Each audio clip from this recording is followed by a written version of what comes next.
Breaking news చూస్తున్నాం. పశ్చిమ బెంగాల్ నుంచి ఒడిశా తీరం మీదుగా ఉత్తర కోస్తా వరకు ఉపరితల ఆవర్తనం కొనసాగుతుంది. దీని ప్రభావంతో కోస్తా జిల్లాలో కొన్ని చోట్ల నేడు రేపు భారీ వర్షాలు కురిసే అవకాశం ఉందని వాతావరణ శాఖ తెలిపింది.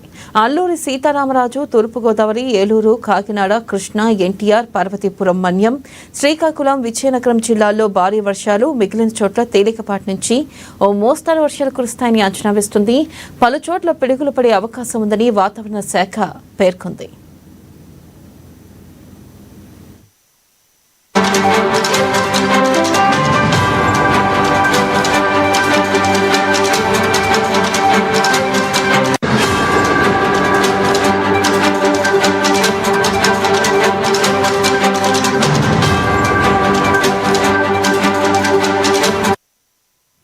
ప్రజలు అప్రమత్తంగా ఉండాలని మంత్రి ఆదేశాలు జారీ చేశారు. గంటకు 50 నుంచి 60 కిలోమీటర్ల వేగంతో ఈదురుగాలులు వీయవచ్చని తెలిపింది.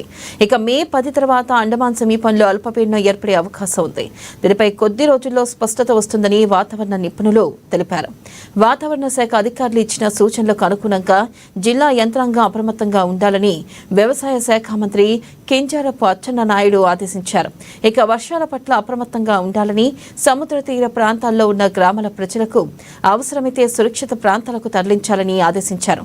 భారీ వర్షాల కారణంగా ఆకస్మికంగా వరదలు సంభవించే ప్రదేశాలను గుర్తించి అప్రమత్తం చేయాలని ఆదేశించారు.